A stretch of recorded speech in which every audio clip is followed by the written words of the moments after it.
Good afternoon, at least for those on the East Coast. Good afternoon. It is my pleasure to be with you. Micro purchasing and government contracting. We're going to talk about $10,000 offers.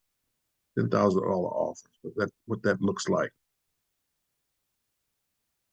Here's a little bit about my background. I'm going to give you just 60 seconds on this, just to see that.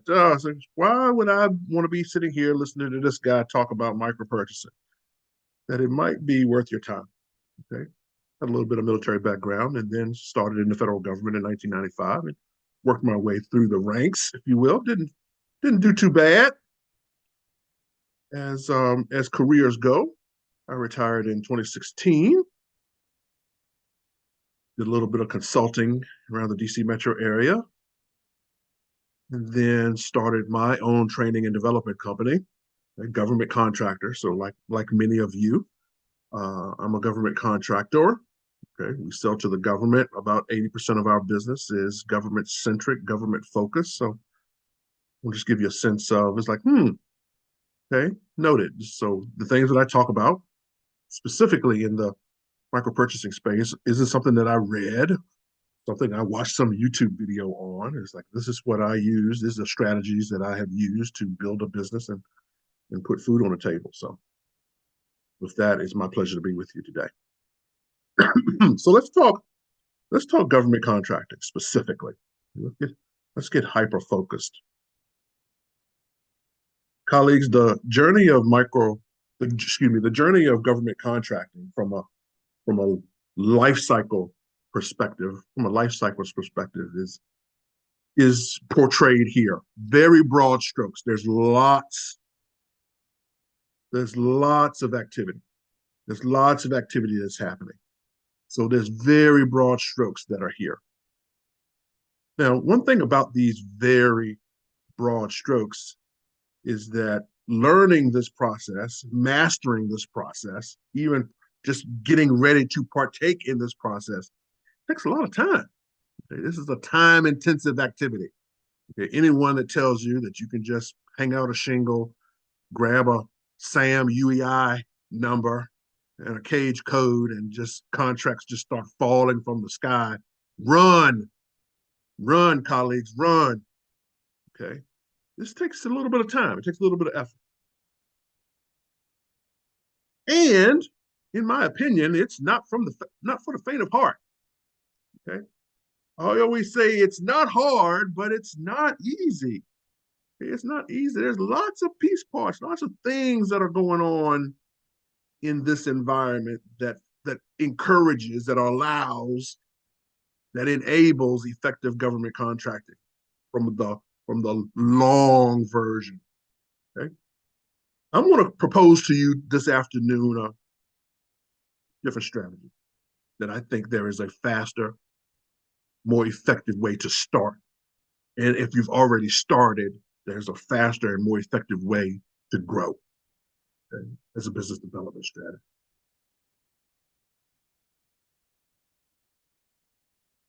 I want to share with you my very first government contract. Okay. 3rd of April 2019, very first government contract. Colleagues, I was what is called, in the language of today, a new entrant, brand new. Okay, now I did have 26 years of experience on the other side of the table, but that experience is helpful, but to crack the code on the contractor side, it took a seriously different set of skill sets. But the thing I want to point out to you is that very first government contract was a $4,800 micro purchase. Credit card swipe. Micro purchasing as a strategy. Now that $4,800 might as well been $480,000 because it had outsized value to its number, okay, to the actual currency value. It had outsized value, and that outsized value was simply, it proved to me that it could be done, that I had something of value to exchange for revenue, okay, for money inside of the government. So that model was what we used to literally to it not only it launched our business, but it grew our business. So that's the thing I want to talk to you about this afternoon is the strategy of micro purchases via the government purchase card. Okay. Now we're going to compare that to the same six-phase life cycle, where we talked about that in the earlier version, that long cycle, it's often counted in months, if not years. Okay, and I've seen it on both sides. Okay, I've seen the months version and the years version. And I pose to you that this version, this strategy, is counted in hours or days, definitely not months, definitely not years. Okay. Once a connection is made, once access is made, I have been in conversations with requirements owners in the morning and under contract, if you will, credit card swipe done in the afternoon and funds in my bank account in 2 days. That's the sales cycle that I think most of us want in government contracting, not the one where we have pursuits that are months, if not years long, with no reasonable guarantees or so high expectations of winning. P wins or typical percentage of wins in the long version, or if you're 1 in 5, 20%, you're crushing it. Okay? You're crushing it as a 1 in 5. So just think about that. So let's talk micro purchasing as a strategy. What is it? Let's talk about what it is. Okay, the Federal Acquisition Regulation gives us some guidance, some clear guidance on the definition. It's any acquisition of goods and services in the aggregate total that does not exceed the micro purchase threshold. Today, the micro purchase threshold is $10,000 for about 90% of goods and services. Okay? The other 10%, is in the space of construction, which has its own micro purchase, which is governed by the Davis-Bacon Act for construction. Okay? The Davis-Bacon Act invokes a lower micro purchase threshold. And for the Service Contract Act, for think blue collar services, plumbers, electricians, HVAC, it has a $2,500 micro purchase threshold, which is invoked by the applicability of the Service Contract Act. But outside of those two, construction and blue collar services, when we think about professional services, that's the place where I live and the place where many of you may live. The micro purchase threshold applicable to professional services in many products is $10,000. There's a value proposition for micro purchasing as a strategy. One, it's not subject to the same competition rigor, if you will, as at higher thresholds. Lots of the same strategies that are required at higher dollar values are not required at the micro purchase threshold and below. Also, the language actually says buyers should consider 3 quotes. Now, if you know anything about government contracting, been exposed to it at all, you know that the government has no problem with the word shall and must, okay, in terms of invoking behaviors, actions that they want to occur in the acquisition process. But for this one, the language actually says should consider 3 quotes. There's some latitude there, colleagues. Let's talk a little bit more.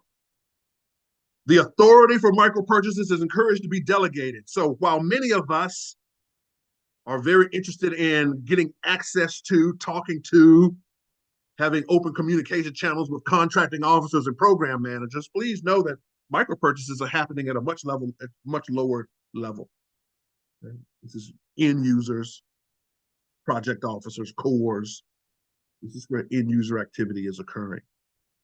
So we get to using this strategy to not have to focus exclusively on contracting officers and program managers. You have the opportunity to cast a broader net, have exposure. Government contractor, the government purchase card is the preferred contracting method at this level. Okay? For efficiency, the government actually wants buying to happen via this strategy. Lots of competitive strategies, okay, in terms of purchasing at this threshold. Comparative analysis, it tends to be the one that people go to the most. Compare 3 quotes. And from a learning, growth, and administrative perspective, there's not a lot of provisions, clauses, terms, and conditions. In fact, there are often 0 clauses and provisions associated with terms and conditions that go along with micro purchasing. You can articulate value and get to a credit card swipe, you're good to go. Now, here's the one thing. We've talked about the good stuff. Here's the one thing you have to be concerned about, or at least you have to be aware about and have heightened sensitivity around, is there are prohibitions against Chinese and Russian technology and affiliations in the micro purchases. Literally prohibitions. You shall not, okay?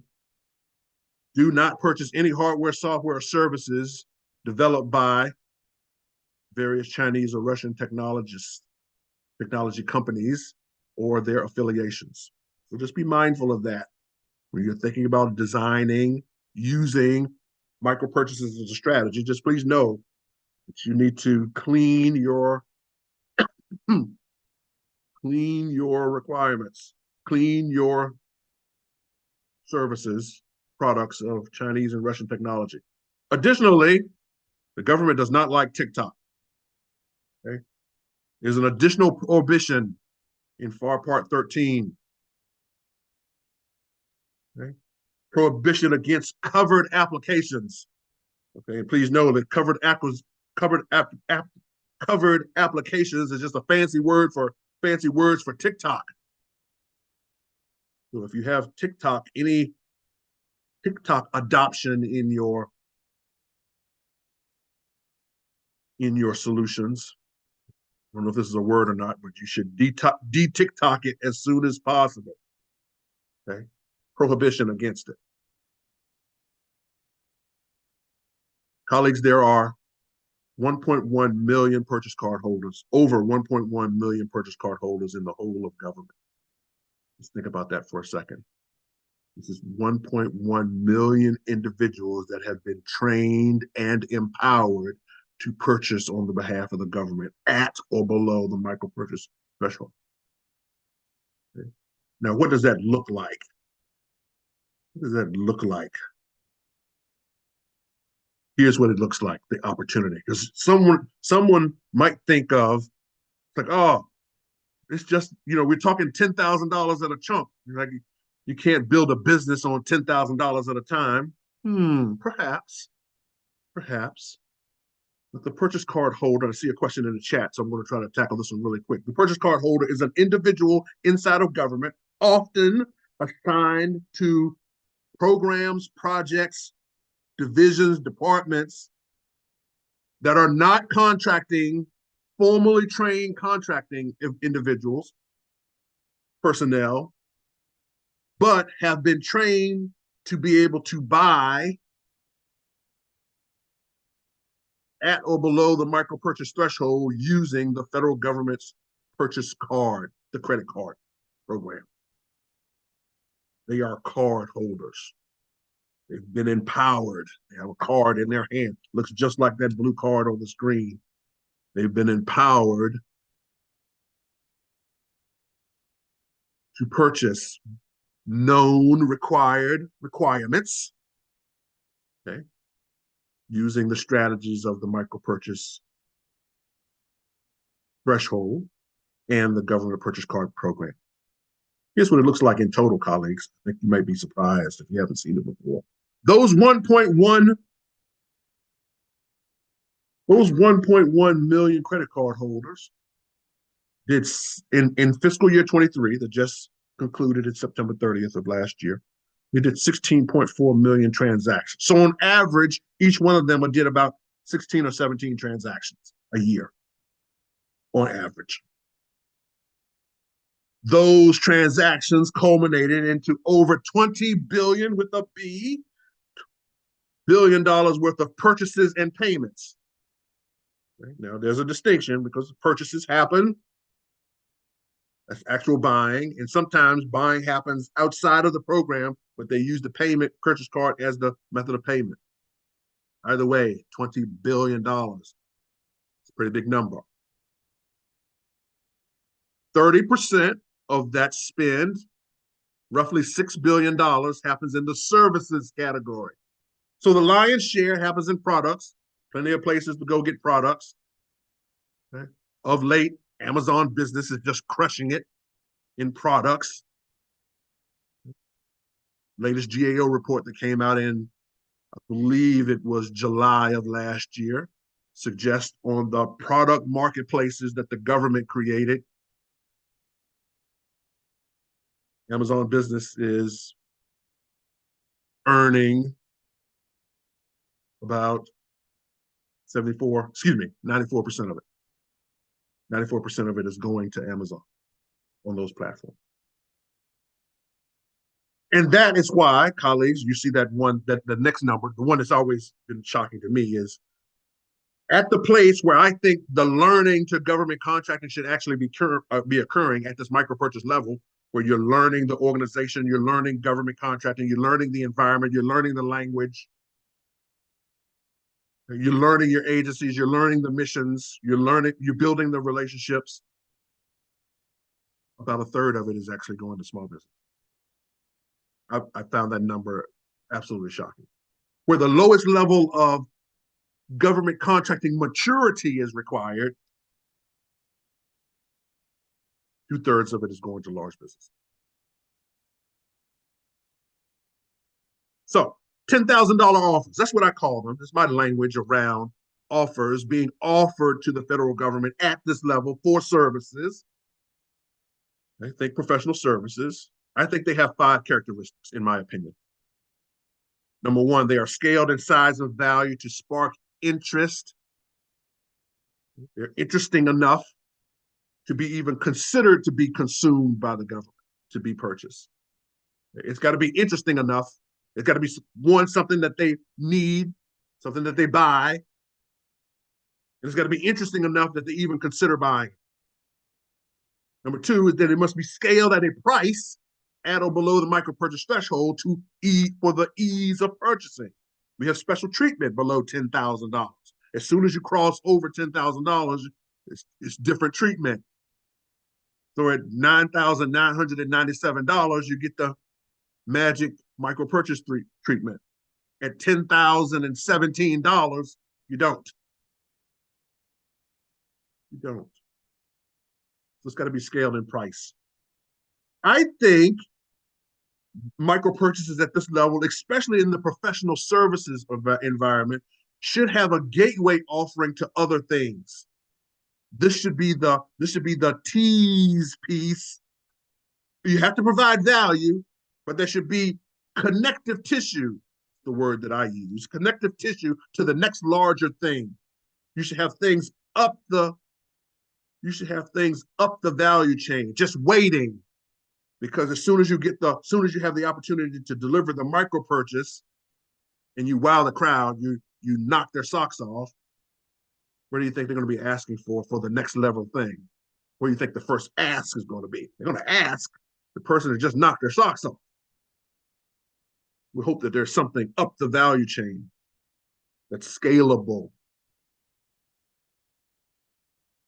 Colleagues, I think one of the two most valuable is the opportunity to do further business development inside the tent, what I call inside the tent.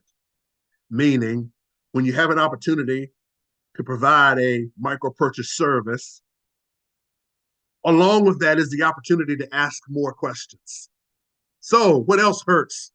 What else is bugging you? What else is eating your lunch? I do this all the time. This is my go-to strategy. This is business development in action. This is actually business development in action. That you're not only there to provide value for the thing you've been invited to come value for, You always take the time to ask more questions. And I'm always, we do this a lot in the training and development space. In my training and development space, there's always time for Q&A at the end. And I always ask, so what else is eating your lunch? It's like, oh man, I wish we had something for that thing over there. That is a pebble in our shoe right over there. Ah, noted. You get to do business development to be able to create a competitive advantage inside the tent. What an amazing competitive advantage that would be as compared to your contemporaries and your competitors. When you've been inside, you know the language, you've heard the business, you've heard the business model, you heard the mission, you heard what pains they have, what hopes, dreams, goals, and aspirations they have. Pretty powerful. And then the last is you build relevant past performance. Colleagues, you all know in this business, in the government contracting business, that's the holy grail, past performance. Okay? Past performance is the holy grail. What have you done recently inside of government at any level? Okay? And don't forget the little bit of revenue. Okay. Again, my very first one, $4,800, but that $4,800 felt like 4.8 million because it proved it's like, oh, it's possible. Here are what some $10,000 offers could look like. Many of these are come right out of our playbook, if you will, that we've used in our business. Here's what some $10,000 offers look like. Micro consulting by the day, by the week, webinars, trainings, micro blocks of professional services. I've done keynote speeches. We've done offsites for teams, virtual lunch and learns. That was my go-to during the pandemic when teams were looking for things to do with their team to bring them together. Oh, that virtual lunch and learn. Kick butt. Get them together for an hour, wow them, and just like, oh, this is the greatest thing since a tricycle. What else you got? And then start the journey up the value chain.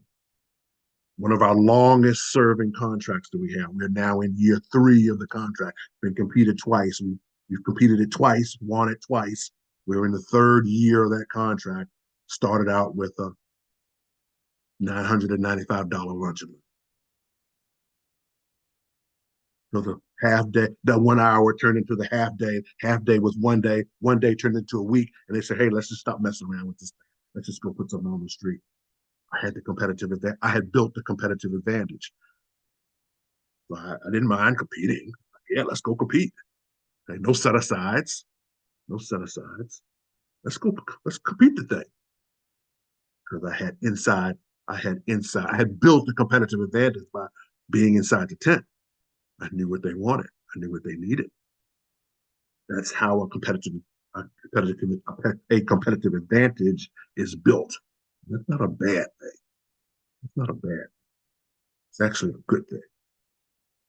Think bite-sized value, colleagues. Oh, this is the symbolism that I often use. It's like think the little candy bars that people hand out at Halloween. Okay? That little Snicker bar. It's got all the value of a Snicker bar. It's a Snicker bar. It's just a bite-sized chunk. It's got all the value in there.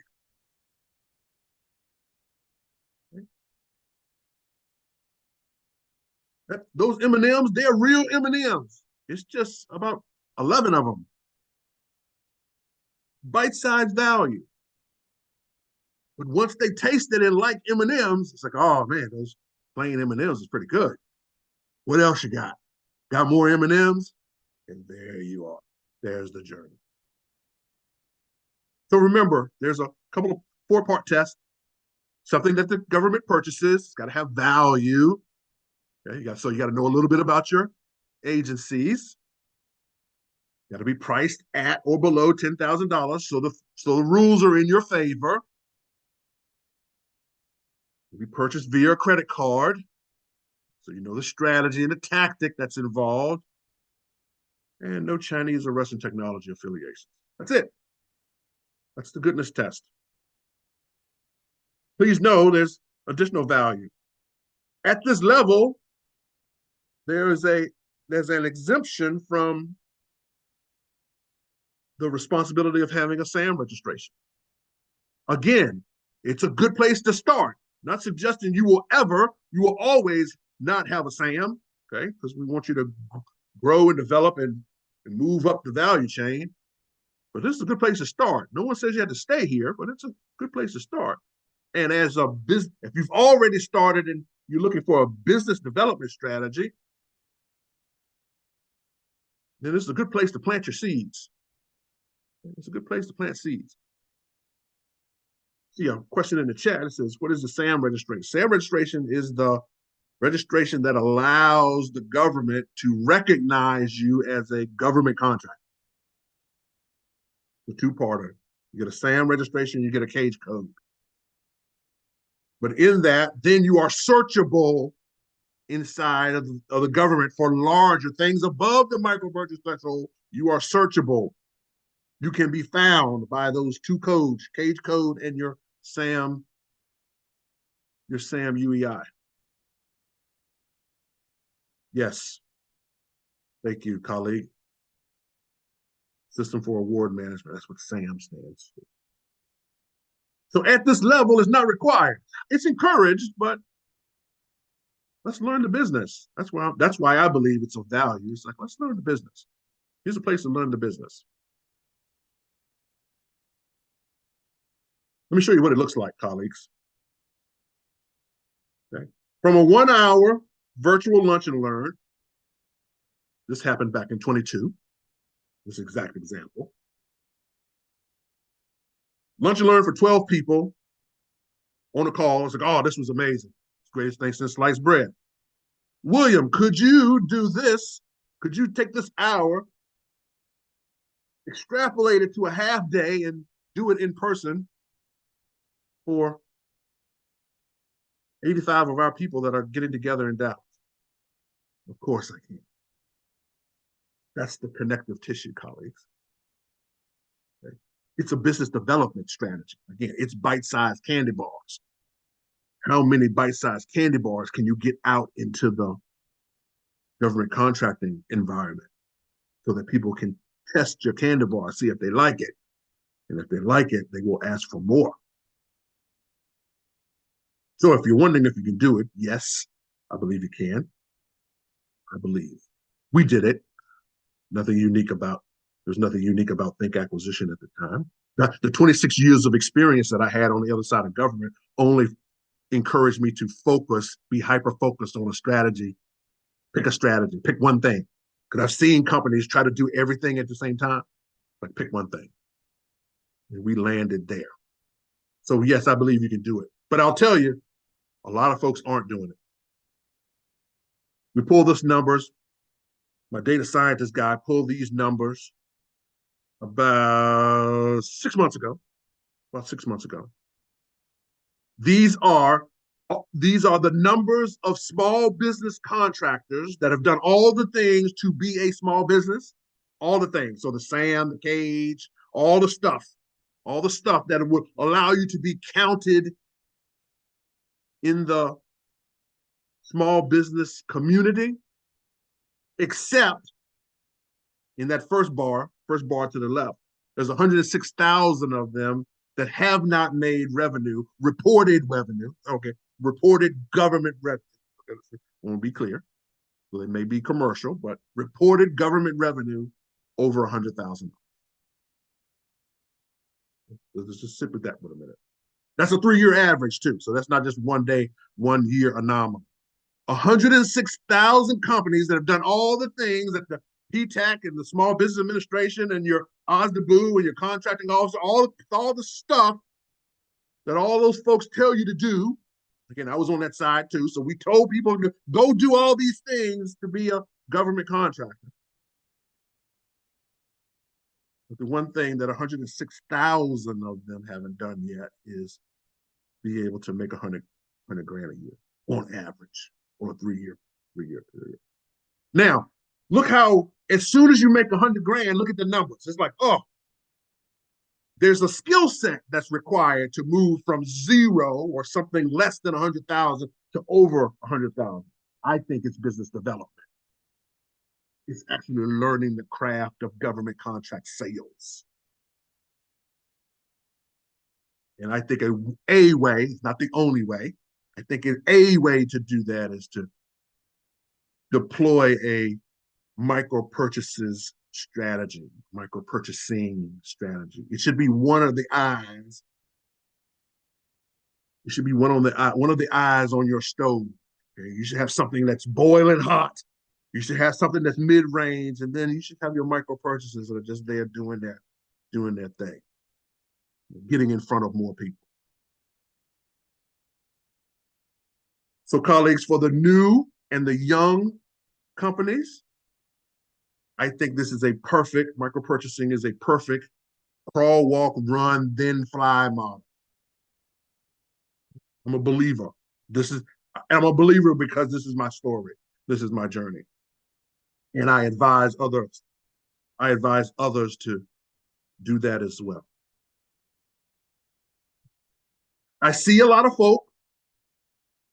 I've actually been asked to be a part of some folk that want to teach people how to fly right out of the gate. We can teach you how to fly for a price. We can teach you how to fly. And that may be true.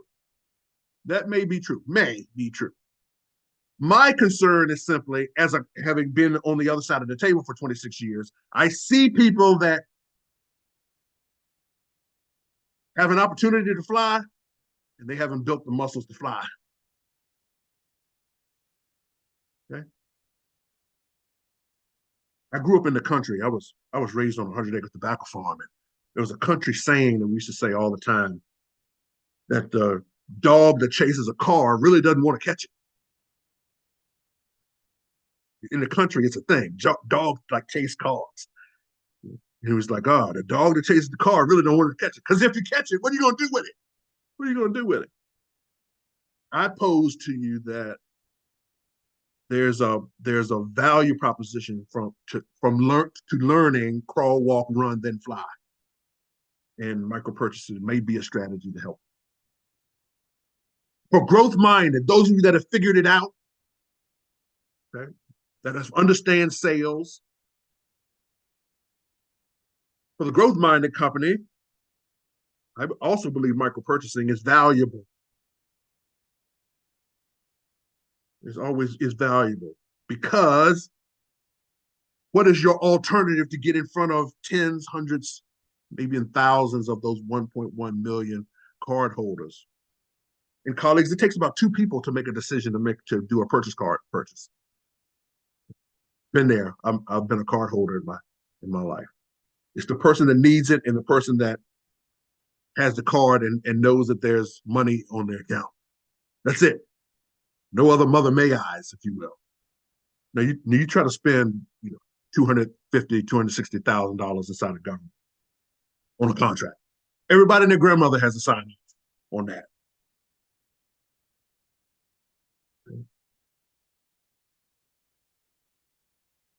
So, colleagues, I see something in the chat. So I've had that same comment that folks says, "Hey, I could put some things together." You talk about making 100 grand, as the first benchmark, six figures, first big benchmark. And I said on an earlier webinar, I've said I've stopped saying it because I was challenged. Someone said, "Wait a minute, please understand that if you took a $9,000 offer, you built a $9,000 offer, and you sold that offer 12 times, once a month for a year, that's $108,000." Yep, math doesn't lie. Okay, not that I didn't know how to do math, but it's like there is somebody that may be looking for a strategy to cross over to get that first data point of, oh, let's get to six figures. One offer, once a month for 12 months. $9,000 is $108,000. And then when we started bantering back and forth, I said, let's take it one step further. Please know that doesn't have to be 12 different things. With 1.1 million cardholders over the whole of government, I'm sure there are 12 in that 1.1 million that need the same thing. So you literally could develop one valuable offer and sell that one valuable offer 12 times and then deliver it to cross over six figures. So again, I'm not suggesting that people have to build a business on micro purchases, but it's not a bad place to start. No one says you have to stay there. So next steps. Okay, let's talk next steps. Now that you have a value, I hope I've carefully articulated the value proposition, the strategy of micro purchasing. Now, then the next strategy is the next point is we have to be seen when the government is looking.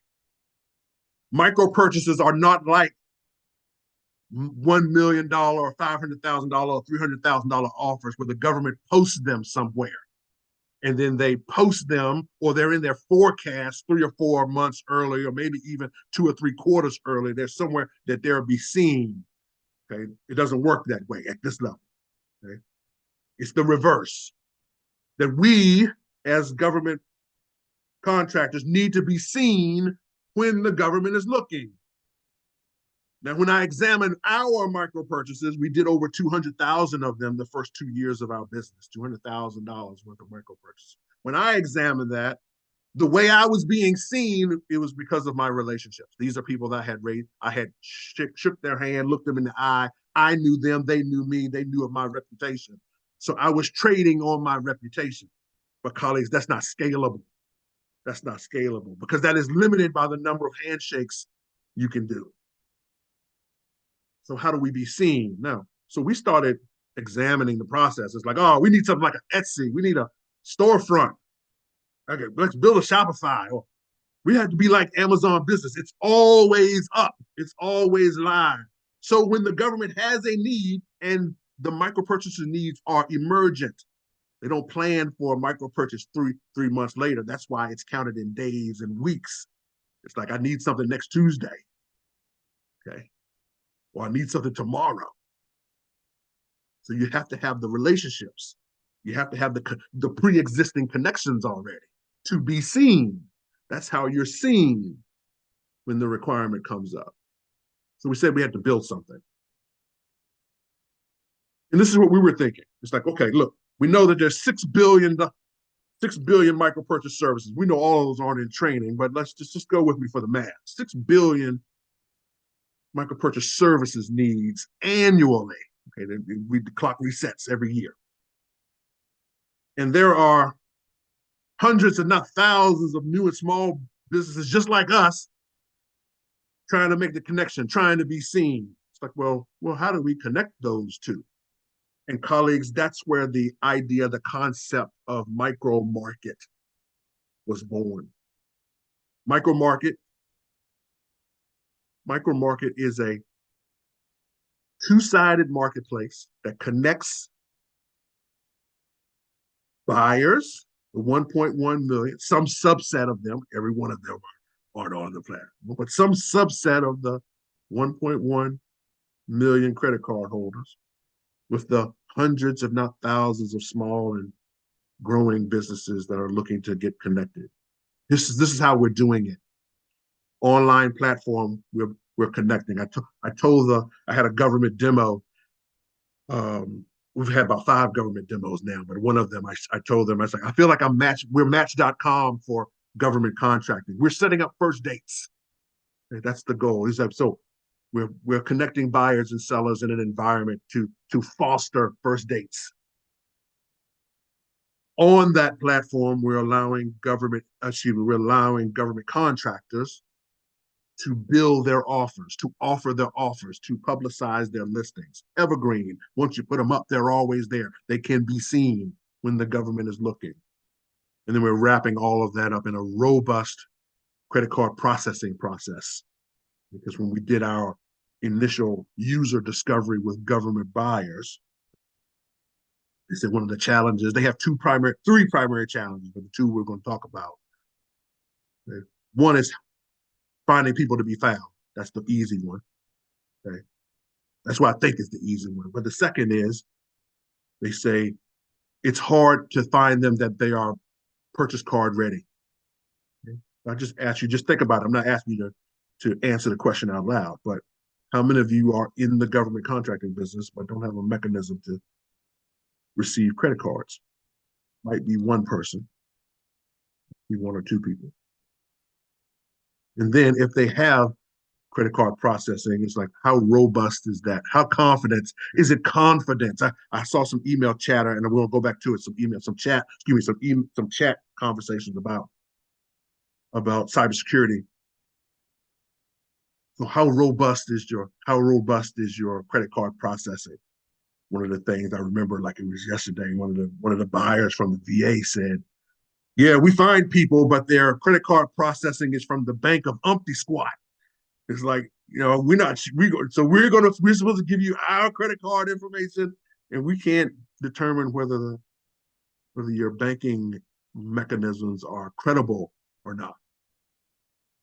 So, colleagues, what we're doing is we're building the platform. We're building the thing that allows the 1.1 million cardholders, the new entrants, and the growth-minded small businesses to connect online. And we're targeting that spend that is services, which is roughly about $6 billion. Plenty of places for products. Right? Amazon Business has got products on lock. Medline for medical supplies, Office Depot, Office Max. Okay? Lots of places for products. No one place. If you think about it today, where would be the one place you'd go for services? So we're building it, or basically we have built it. Okay?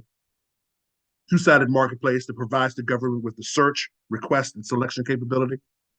We want to be the most trusted micro purchasing services solution on the planet for services.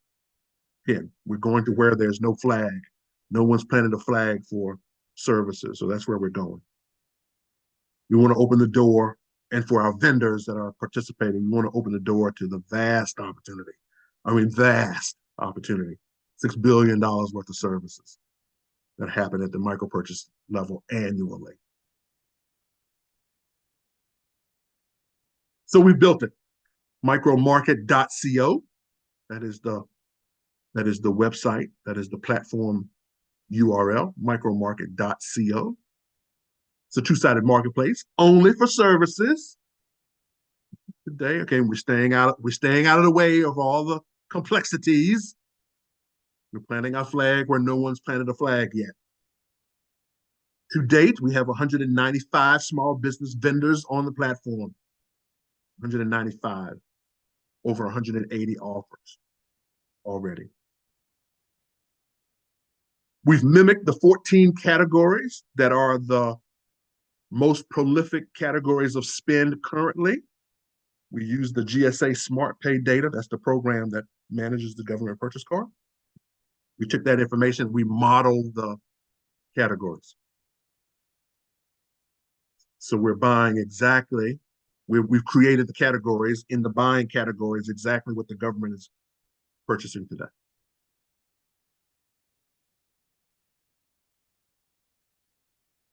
One of the value propositions, if not the value proposition that in our government demos and reactions when government folks are coming to look, one of the things they like the most, that they have the most energy around, is that there's a post a request feature. So if the government comes and looks at the 185, I think it's 185 and 186 offers that are on the platform, that if they don't find exactly what they're looking for, they have the opportunity to post a request. Okay? This is functionality that just didn't exist at this level. Okay? Think about what happens at the SAM.gov level when the government publishes their requests for goods and services. It just literally did not exist at this level. Now, there's a couple of areas inside of GSA, so I want to be completely forthright.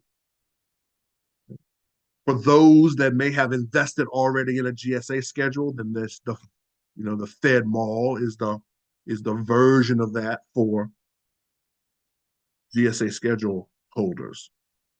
Think about how many people haven't invested the $15,000, $20,000, $25,000 that it typically takes to invest in to acquire a GSA schedule.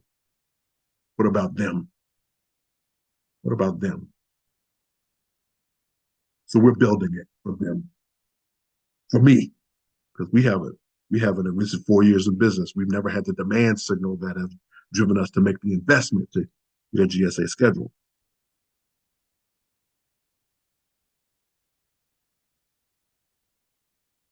And there's that request feature. So colleagues, what I want to do is just make sure that you know that it exists. It is micromarket.co. Throwing it in the chat. I welcome you to go take a look. Look around, click around, see what you see. I'd welcome you the opportunity to come in and join us. Build yourself a free account. It's free to be a member. Okay, step one is to be a member. Step two is to listings, micro purchase services listings, right? $10,000 or below. We have some very dynamic offers on the platform. Really good. I see in the chat, have the government sales started occurring yet on the platform? The government window shopping has occurred. Okay? The window shopping has occurred. Again, this is situational. It happens when it happens. When they need something, it's emergent. That's the word I'm looking for. It's emergent. It's kind of like Amazon. It's like it's there when you need something. So we're building it. Honestly, I think our energy will come in third quarter and definitely in fourth quarter. That's where the nickels and dimes start falling, and people need ways to go spend the nickels and dimes.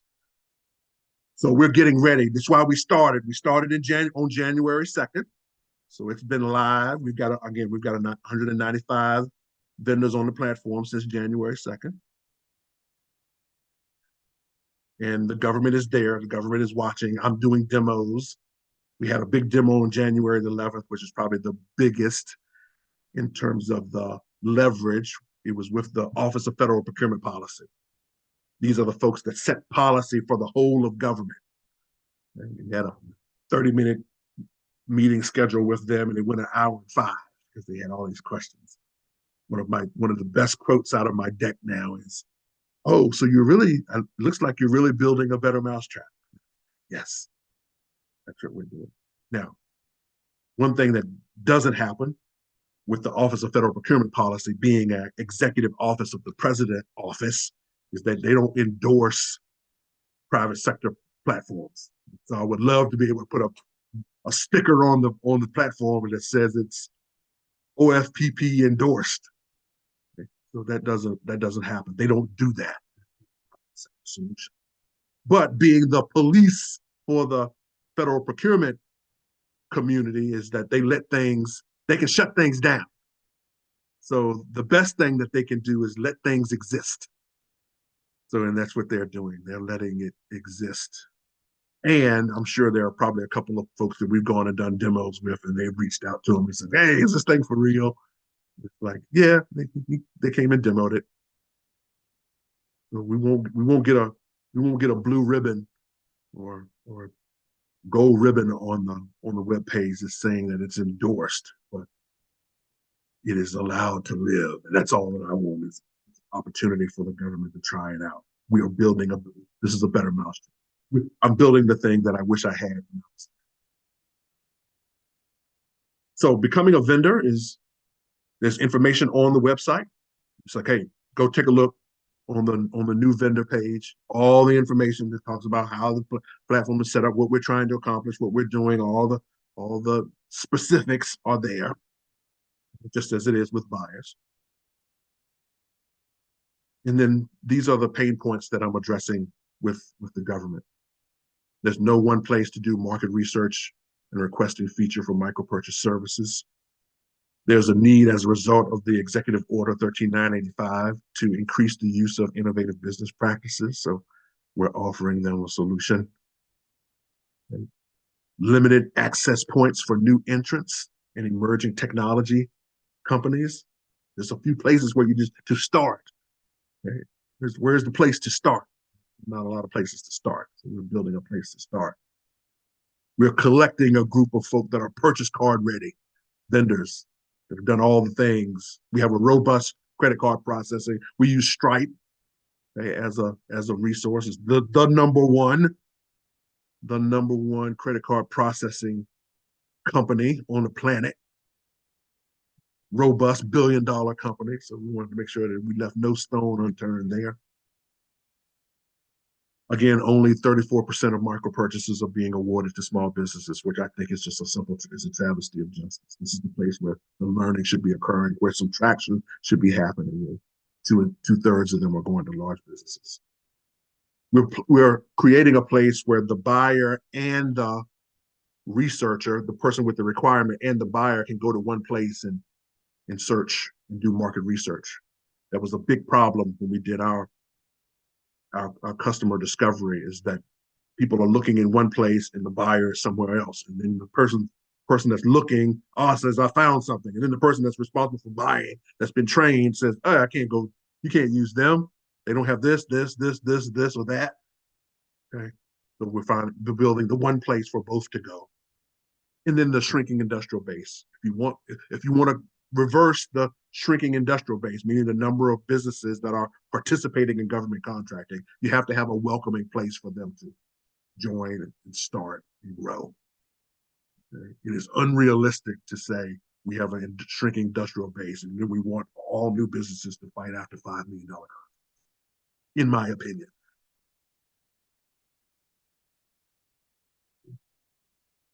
So we're building it, colleagues. It's open for business. And my ask is simple, is that we'd love for you to join, be a part of it, be a part of it. I'm building the thing I wish I had when I was in government. And I'm building the thing that I wish I had when I was starting the business. I had relied on relationships. I relied on relationships, but that's not scalable. And I can't replicate my relationship. I can't replicate this level of success to others using my relationships. So I'm taking my 26 years of experience and building something that can be leveraged by the masses. So I encourage you to participate. All right. And that's it, colleagues. I want to just say thank you. That's the prepared content. I want to go, a little bit of question and answer time if you have any questions. And then I want to tackle the one question, which is always the big question, is what's the finances look like? But yep, let's do the financials because I don't want to leave no stone unturned. Here's what it looks like, colleagues. It's roughly a 90-10 split on sales. It's roughly a 90-10 split on sales. It's free to join to get an account. It's free to post your listings. And then on any sales, 90% goes to the vendor, 7% goes to the platform, and Stripe takes 2.9% plus 30% per transaction to do the math, to play with the money. Our platform doesn't house any financial information. It all goes to Stripe. So we have a connectivity, goes to Stripe.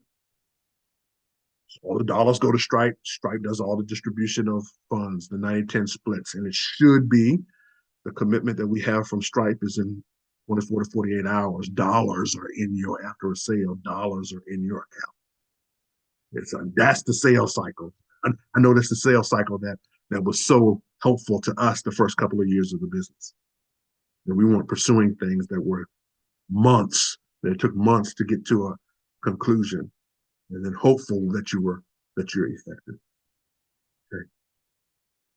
All right, colleagues. And with that, again, it's open for business. I see a couple of questions, so I'm going to shut my share off, and then we will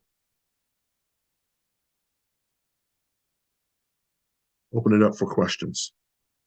See a couple in the chat. What is the notification for vendors from a poster that service that is a notification for vendors that someone is looking? Okay, so it's three things. One, on every listing, the buyer has 3 user journeys. They can either purchase now, so it's got a purchase now button. Honestly, I think that's going to be the one that's going to be used the least, because as in services, I think there's going to be conversation to be had, if nothing more than negotiating the date, especially from a services perspective. So I think that's going to be the one that's used the least. The other two journeys are, there is a ask a question. Okay? So communication starts. And I think there's value there from a standpoint of there's a connection been made. The opportunity for the first date has occurred. Okay. And then the third, excuse me. So buy, ask a question, request a quote. So for instance, we do, I have a listing on the platform for DISC assessments. We do them in blocks of 10, their personality assessment. We do them in blocks of 10 and in blocks of 20. What if somebody has 14? My expectations that person would hit the request button and say, hey, on platform communication. So you don't have to be keeping up with emails. It's all there. It all gets stored. Say, hey, how much the price for 14? So I can either cut them a price, cut them a deal and give them the 10, 14 for 10, give them a new price, submit a new proposal, but the communication is started. And I think the communication is just as valuable, is the next best value to a sale, because this is a way for us to get in front of businesses. Joanne, I see your hand, please. I hope that helps.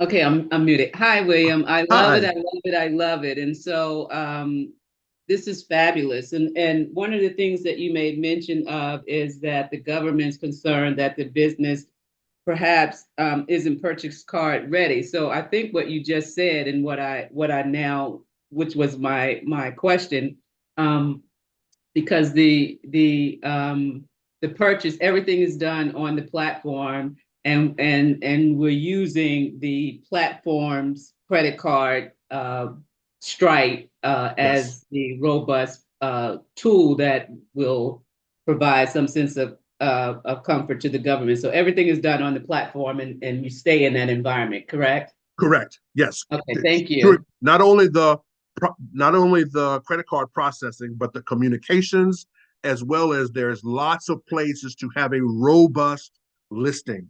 Okay. Right. 2,000 characters, you got static media, you can add videos. We've done a lot of things to try to replicate the in-person handshake. Okay. We Yeah, know it's yeah. not the same. We know it's not the same, but we're trying to build the next best thing, the thing that's actually scalable.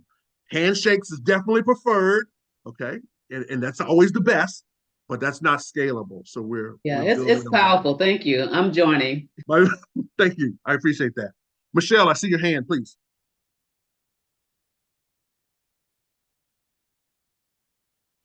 Hi, how are Hello. you? I'm great. Um, How are you? I just good. I have a comment more than a question. Well, it's sort of a question too. I absolutely admire this platform. I think it's genius that you put it together. Thank you so much for thinking of the community. Thank you. I'm wondering, we spoke so much about the handshake, and I'm wondering if there will ever be a feature or an annual event where we can invite um, all of us who are in this room today and somehow also invite, because I'm a handshaker. I believe in, Yeah, you know, yeah, face-to-face interaction is always good. yeah. Thank you, Michelle. I love that. I love that statement. And the answer is yes. I have aspirations of having a micro market con East and West. Okay, we're gonna grow into that, but that's my goal. I live in Hampton, Virginia, and there is a company here called ADS, and they sell goods and services to the military. It's kind of military centric, and they have a event every year they call Warrior East and Warrior West, where they invite everybody into a big thing. And I went last year, and I just like, oh yeah, this is what we're going to be doing. So yes, we're going to be growing into that. So yes, the answer to that is Okay, and I'm not rushing you at all. I think what you did is great, but if you do that, will you have like a small mixer after for those of us who do show up in person? oh, that would be cool. So yeah, I will commit. If that happens, we will definitely have the mix. Okay, thank you. I see a couple of questions in the chat. Can we have multiple offers under one company? Absolutely. I have 11. Okay. I have 11. Okay. Of the 180 some, I have 11. Again, I mentioned this. I'm like to be truly transparent. We were building this for us. It's like, wow, if we can build it for us, we can build it for everybody. Okay, so yes, multiple offers. Okay, today, multiple offers. Now, I'm thinking at some point in the future, there will be probably a tiered approach. There'll be a premium approach that will have unlimited storefront. You have unlimited listings, and that there'll be some free account that will you'll get one or two as a free account. But because I always want to have something that is that gives exposure, because this is for value of the community, along with business value for our companies. I want to be totally transparent there. But yes, you can have multiple offers, and in an offer, you can have multiple ways of delivering it. Okay, because many of our offers are training offers, and in those training offers, we deliver them as a 1 hour lunch and learn, a half-day course, or a full-day course. One listing, but the platform allows you to offer that one listing in multiple ways. So that's a two-parter. So I hope that's helpful. Kira, thank you. I want to make sure I got everything in the chat. We're on Square. Okay, yep, Square's good. Again, we just chose the one that had some name and brand recognition. All of that was to demonstrate confidence and trustworthiness. We built this thing for that purpose, because that was one of we went to the Acquisition Workforce Innovation Symposium in Denver, Colorado for the VA. The VA is the largest user of the purchase card. They do about 12 billion of the 20 billion at the VA every year. So we went to their symposium back in August of last year and met with 122 purchase card users. We had 122 interviews over 4 days. We had 122 interviews. So we are building the thing that the government is looking for. And so it is informed. So while it's informed by my experiences, it's informed by the most recent experiences too. So I want to make sure that you know that. Okay, colleagues, I don't see any others. Oh, I love this statement. My firm is one of the 106,000, but not for long. I know that's right. I know that's right. Let's do it.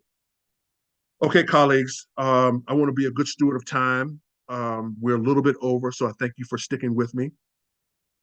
Please go take a look. And regardless of whether you use the platform or not, I'd love for you to consider having a micro purchases strategy. I think everyone needs to have. Again, I use the visual of eyes on the stove. There's reason there are 4 eyes on the typical range hood, range stove. It's because you can do 4 different things at one time. I think everybody should be doing 4 different things. You should have something hot and heavy with your relationships that you've existing today. You should have something that's broad. You should have something that's focused on micro purchases, and you should have something that's like hyper dedicated on a specific vertical, so the line of business. But all of those should be going at the same time. So whether you utilize micro market as your strategy for micro purchases, I just encourage you to get a micro purchases strategy. Janella, I see your hand, please. Thanks, Mr. Randolph. I know you're a little bit over time. I just have a quick question.